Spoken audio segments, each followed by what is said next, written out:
So, Joel, as we're discussing, what we've got to work on, getting those hips to turn and preventing, so this is all to start off today, preventing that trail arm from moving too much behind us in that fashion.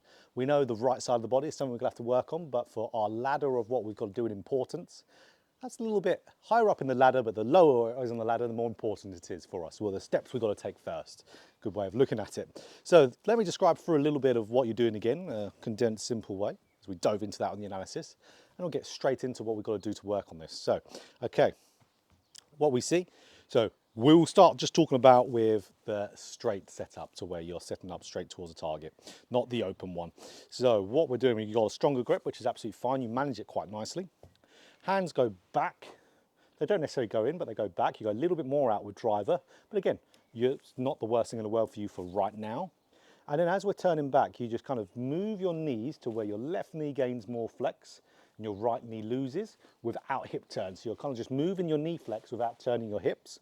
So when that happens, your arms will go up, but they also then have to do the around movement because the arms in their around the body movement is controlled ideally by the body rotation. You can see body rotation, your arms will follow. Your arms then should only do the upward move as you rotate your body. But if the body doesn't turn with the lower body, your arms will have to do both. They'll have to go up and in. So that's where you get that training the flex of knees without turn. Arms go up, right arm also pulls a little bit behind you. So at the top, it doesn't look too bad at all. But then as we move down the downswing, because when the right arm has to pull in to be able to get up to the top because of the lack of body turn, it starts to move into internal shoulder rotation. So that's where then when we start that downswing, because it's really too internally rotated, the right elbow starts to point behind you, the club shaft steepens. That's where you need to have like that little kick out the right side to move the arm forward. But for you, the club face is just going to close down with that steeper shaft moving through the golf ball. And that's why it's really hard for you to hit the ball out towards anywhere other than more that left field. It's going to be, you could even hit the ball easily right from there, from early extending as well to counteract it. But that's where the open face, open stance swing, where you just open the face and move through it. You do the exact same pattern, just with a few additions with more open face earlier, bigger cup in the wrist. But that open face counteracts the left. That can happen. So that's where for us, it absolutely, that is what you definitely call a band-aid fix. But if with those other things that are happening, your golf swing will get worse for sure. It will absolutely. And that's where it will get you into a point if you do try to go back to normal and you've kind of done loads of open stance swings for, let's say, a good couple months where you've ingrained it a little bit, those patterns, you're going to start doing those open face patterns in your normal stance as well, and then it'll be an absolute disaster. So great that you came for a lesson right now. But as I said, you've got some really good things in your golf swing as well. So golf beats us up with, you know, looking at what we need to do wrong. Even for professionals like myself, when we look at our golf swing, there's always a lot we want to do. Of course, then it's easier to get down on ourselves, but there's loads of good things. Loads of good stuff. I love the extension going through the golf ball. I wish I did that a little bit more. So, okay, if we can get our lower body turning more. So when we turn lower body, you can still see the right knee still loses flex, the left knee still gains flex, but it's happening from good body rotation, good hip rotation. That's going to help you move everything more around you. So that's where your arms won't be pulling back in behind you. And then in the downswing, it's going to be way easier to keep the right arm more in front rather than behind.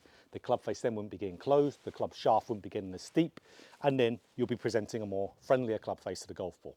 So how we're going to do this is via two drills. One of them, preferably a training aid. So that's where you can buy cheap versions of this training aid. There's loads of different ways different things you can use for it. But it is going to be difficult. I'm going to let you know that now. It is going to be really hard for you to do this. I would recommend you to start off doing it with practice swing. And I'm going to recommend you a little kind of feel to do without a golf ball, a little drill to do also. So for us, the easier part of this is going to be getting you more turn. So just one little thing we'd have to think of whilst we do this additionally. So if you get an alignment stick, put this through your belt loops, you can, again, hit balls with doing this, you can do just practice swings of doing this, just getting in the repetitions is what matters. So let's say in the ball down that way there, got a little bit through the right hand side, a lot on the left. So what I want you to be feeling as you're turning back, feel like that right leg stays bent for a little bit longer, just so you don't go straight into extension of the right leg. But I want you to get this long part of the stick here pointing halfway to the golf ball. So you're doing that, what's that doing? That is giving you more hip turn. So that's going to be great for you. And again, you could hit balls doing that. You would quickly see a little bit of relief from where the ball goes when you do this. So again, the stick going halfway to the ball. There we go, and turning through, very nice. Or you could, like I said, you could just do it at practice swing if you want, just to get the feeling of hip turn. But super important if we don't want this root cause and effect to happen with the right arm. Getting those hips to turn and feeling like that right leg is keeping its flex for a little bit longer. Again, we're fine with it losing flex. We just don't want that just to be the whole movement of the lower body. Practicing the turn and rotation. Because like we said, the lack of turn and rotation you have is why you do a little bit of this, lower body slide, upper body towards target, reverse pivot. When you start to get turn, keeps everything more on top of each other. It's going to be such a game changer. I often say that, even though I talk a lot about lower body rotation in the downswing on my YouTube channel, which of course is very, very important to having a good quality golf swing.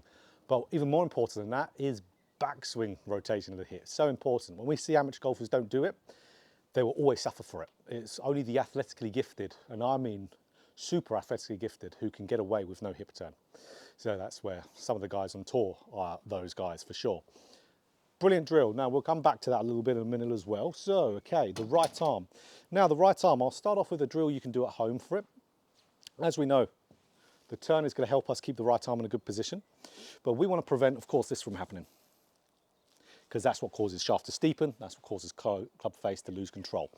So that's where, if you do a little drill where you just isolate the right arm, just grab the club head, flip it over to where the shaft is on the right hand side of your right forearm, grip it then with your left hand, turn up towards the top, just like so. You can see it keeps me into a real elbow pointed down position.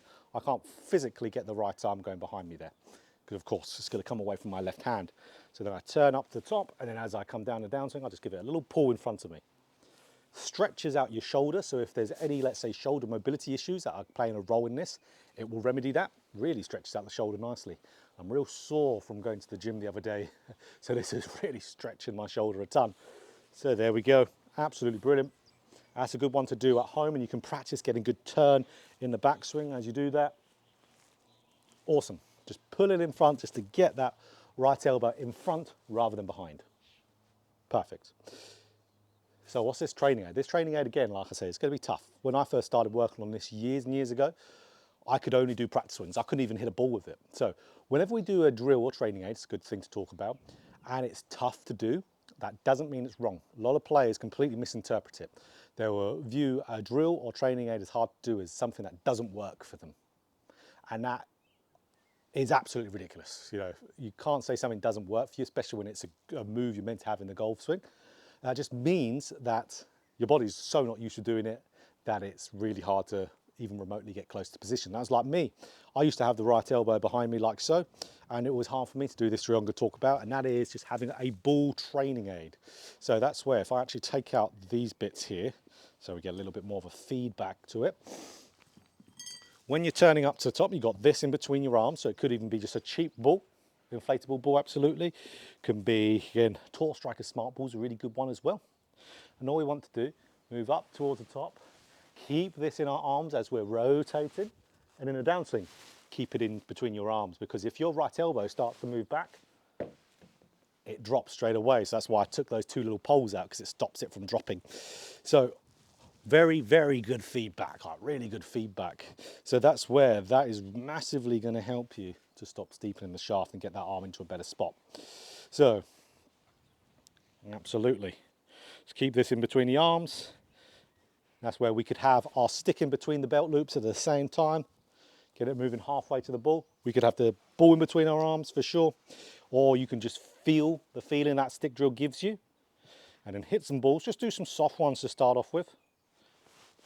But really good drill. I mean, I've done this so much in my golfing life. It's probably the training aid I come back to the most, because it just teaches you so many good things.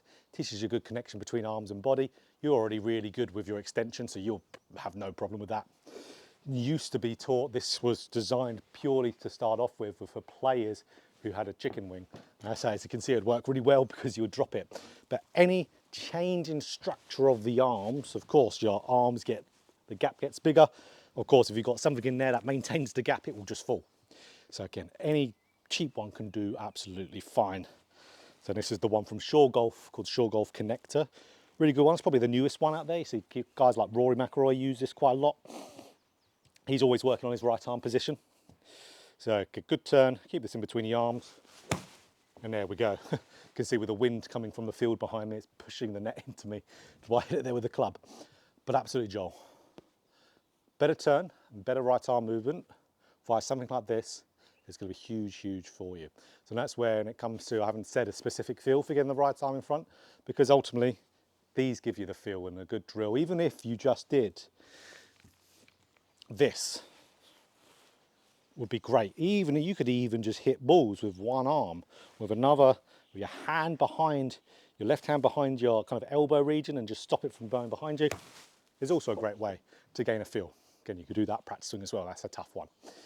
But anything to get that right arm from going internal to more external is what we would want. So that's going to help you so we can see steep, shallow. That club gets a little bit shallower, ball flight's going to straighten out considerably. So that's where just those two things ultimately, and then we'll have a look at those two things, see how we're doing. And because with the videos you sent through, obviously you sent through them in 2 lessons, so I would still classify this, of course, as 1 lesson. So that's where when you send in your next one, that'll be the 3rd lesson. So when you send in one after that, which would technically should be your 3rd lesson, just message me and I'll send you for a code to get that lesson back. So no need to worry about that, I'll sort that out for you. So any questions, fire them over. Other than that, looking forward to seeing how you're doing after this, buddy. Have a good week or 2 of practice and we'll see how you're doing. And again, any questions along the road, feel free to fire them over to me. Cheers.